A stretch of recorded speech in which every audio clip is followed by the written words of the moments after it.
مؤثر اور مضبوط SEO خطے کی ترقی اور استحکام کے لیے اہمیت کی حامل ہے۔ ساتھ ہی ساتھ آپ کو بتاتے چلیں کہ شنگھائی تعاون تنظیم council of heads of government کے 23ویں اجلاس میں رکن ممالک کے سربراہان موجود ہیں، جن میں چین کے وزیر اعظم لی چیانگ، بیلاروس کے وزیر اعظم رومن گلوفچینکو، قازقستان کے وزیر اعظم اولجاز بیکٹینوف، روسی وزیر اعظم میخائیل مشٹن اور تاجکستان کے وزیر اعظم گوہر رسول زودا، ازبک وزیر اعظم عبداللہ ایریوف اور ایران کے جو نائب صدر ہیں محمد رضا عارف اور بھارتی وزیر خارجہ جے شنکر بھی اس میں شامل ہے۔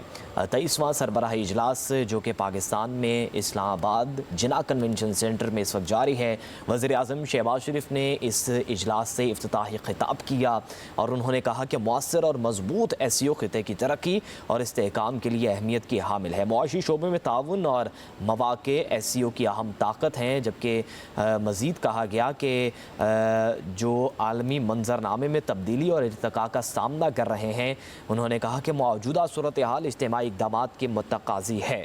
وزیر اعظم شہباز شریف نے مزید کہا کہ پاکستان علاقائی ترقی، استحکام اور روابط کے فروغ کے لیے پرعزم ہے۔ ہم نے اجتماعی دانش کو بروئے کار لاتے ہوئے آگے بڑھنا ہے۔ سیاحتی روابط، گرین ڈیولپمنٹ کے شعبوں پر توجہ کی ضرورت ہے۔ تجارتی روابط کے اضافے کے لیے کاوشیں ضروری ہیں۔ معاشی تعاون کے لیے SEO ملکوں کو نئی حکمت عملی پر غور بھی کرنا ہوگا۔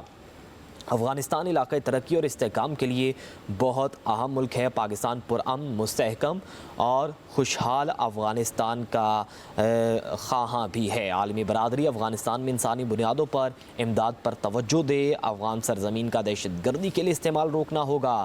خطے کے ملکوں میں ٹرانسپورٹ اور توانائی کے شعبوں میں تعاون کی بہت مواقع موجود ہیں۔ ان کی جانب سے مزید کہا گیا کہ افغانستان کی سرزمین کا دہشت گردی کے لیے استعمال روکنا ہوگا، جس سے علاقے میں استحکام آئے گا۔ علاقائی ترقی کے لیے بیلٹ اینڈ روڈ انتہائی اہم منصوبہ ہے۔ پاکستان اور چین اقتصادی راہداری کے دوسرے مرحلے میں داخل ہو رہے ہیں۔ مشترکہ مستقبل کے لیے اقتصادی استحکام ہماری ضرورت ہے۔ انہوں نے کہا کہ جو اقتصادی استحکام ہے وہ ملک میں آئے گا تو پاکستان میں معیشت بھی بہتر ہوگی اور خطے میں بھی معاشی صورتحال کی بہتری کے لیے ہمیں کچھ نہ کچھ اقدامات کرنا ہوں گے۔ جو دہشت گردی ہے اس کے خاتمے کے لیے، اسے کم کرنے کے لیے، افغانستان سے جو دہشت گردی ہو رہی ہے اس کا بھی خاتمہ کرنا ہوگا۔ ناظرین، اسی کے ساتھ ساتھ جو شنگھائی تعاون تنظیم ہے اس میں تجارت کے حوالے سے توانائی، دہشت گردی کے خلاف جنگ اور فوجی تعاون کا یہ ایک بہت بڑا پلیٹ فارم ہے، لیکن اس کے علاوہ جو اختلافات ہیں ممالک کے درمیان وہ بھی اہم نوعیت کے ہیں۔ آپ کو بتاتے چلیں کہ شنگھائی تعاون تنظیم council of heads of government کے 23ویں اجلاس میں رکن ممالک کے سربراہان موجود ہیں، جن میں چین کے وزیر اعظم لی چیانگ، بیلاروس کے وزیر اعظم رومان گلوفچینکو، قازقستان کے وزیر اعظم اولجاز بیکٹینوف بھی شامل ہیں۔ جی ہاں، وزیر اعظم کی جانب سے کہا گیا ہے کہ ہم عالمی منظرنامے میں تبدیلی اور ارتقاء کا سامنا کر رہے ہیں۔ موجودہ صورتحال اجتماعی اقدامات کی متقاضی ہے۔ پاکستان علاقائی ترقی، استحکام اور روابط کے فروغ کے لیے پرعزم ہیں۔ ہم نے اجتماعی دانش کو بروئے کار لاتے ہوئے آگے بڑھنا ہے۔ سیاحتی روابط، گرین ڈیولپمنٹ کے شعبوں پر توجہ کی ضرورت ہے۔ تجارتی روابط میں اضافے کے لیے کاوشیں بھی ضروری ہیں۔ معاشی تعاون کے لیے SEO ملکوں کو نئی حکمت عملی پر غور کرنا ہوگا۔ افغانستان علاقائی ترقی اور استحکام کے لیے بہت اہم ملک ہے۔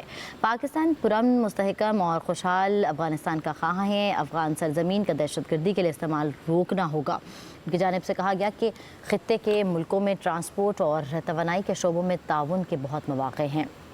وزیر اعظم اپنے خطاب میں مزید یہ بھی کہہ رہے تھے کہ علاقائی ترقی کے لیے بیلٹ اینڈ روڈ انتہائی اہم منصوبہ ہے اور اس پر توجہ مرکوز کرنی چاہیے۔ پاکستان اور چین اقتصادی راہداری کے دوسرے مرحلے میں داخل ہو رہے ہیں۔ مشترکہ مستقبل کے لیے اقتصادی استحکام بھی بہت ضروری ہے۔ ان کی جانب سے یہ سب کچھ کہا گیا اور خطے سے غربت کے خاتمے کے لیے اقدامات کو ترجیح دینا ہوگی، یہ بھی جانب سے کہا گیا ان کے۔ اور غربت معاشی ہی نہیں، اخلاقی مسئلہ ہے۔ غربت کے خاتمے کے لیے بنیادی وجوہات کے حل پر توجہ دینا ہوگی۔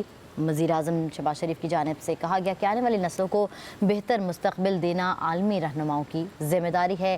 موسمیاتی تبدیلیوں کی وجہ سے درپیش خطرات اہم چیلنج ہیں۔ قدرتی آفات سے نمٹنے کے لیے مل کر کام کرنا ہوگا۔ ان کی جانب سے کہا گیا کہ ماحولیاتی خطرات سے نمٹنے کے لیے اجتماعی اقدامات ضروری ہیں۔